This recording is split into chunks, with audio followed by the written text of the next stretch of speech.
Okay, so Iceland is nothing except the mid-Atlantic Ocean ridge, which happens to come up and rise up above the surface of the ocean and then decline back to the bottom of the ocean again. So what Iceland basically is a little piece of land sitting right on top of a diverging plate boundary.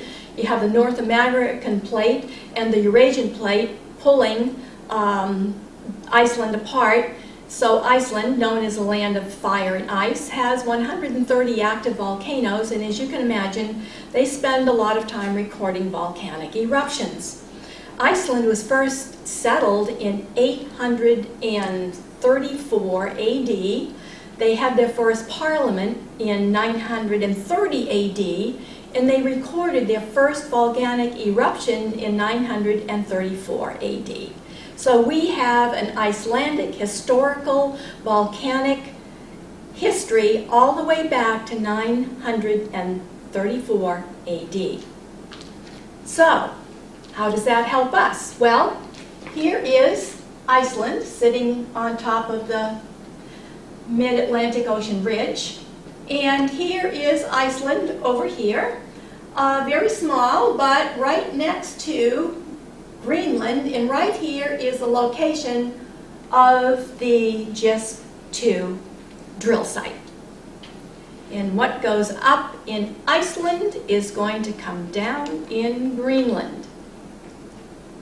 If you have a mid-Atlantic volcano, not mid-Atlantic, but a mid-latitude volcano from any other part of the world, the products of that eruption have to go all the way up into the stratosphere and enter the global circulation and before they can become deposited in a polar region. And it takes about a year for that to happen. And this is what you see. Here's a volcanic eruption that took place in 1586. Not an Icelandic, this is a non-Icelandic volcano. And you can see that the conductivity in red went up in the ice core record, and there is also a nitrate spike that goes up at the same time because nitrates are part of that conductivity record also. So we have a volcano whose products entered the global circulation, came down in the polar regions, and you can find that in the ice core record.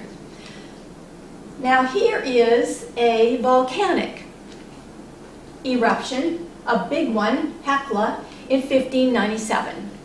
What happens is this. Some of the products from Iceland that come out of those volcanoes only get up to the troposphere.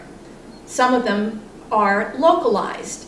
So the ones that are localized, those products are going to land in Greenland on the ice sheet from anywhere from 2 to 3 days to 2 weeks from the onset of the eruption.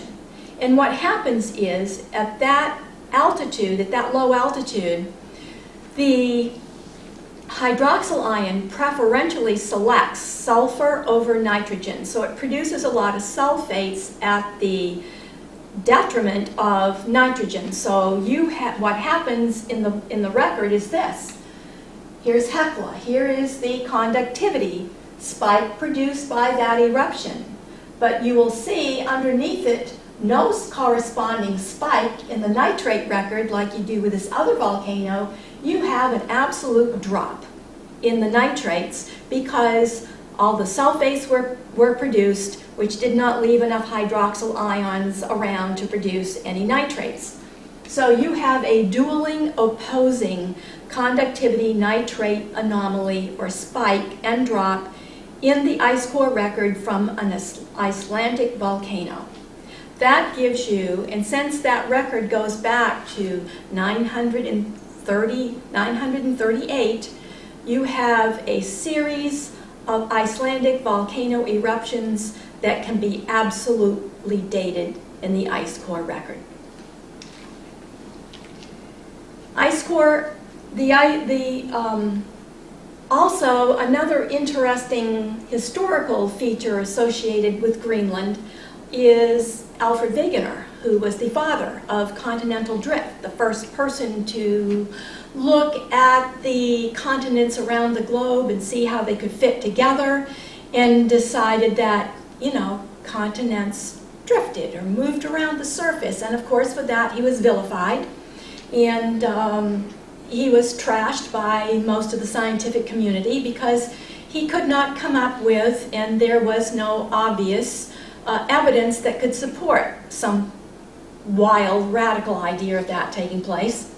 So it was in Greenland, though. Alfred Wegener led a research expedition to Greenland, and they set up 3 camps on the ice sheet. One of them was Iceland, and he sent to Iceland his glaciologist went there, Ernst Sorge.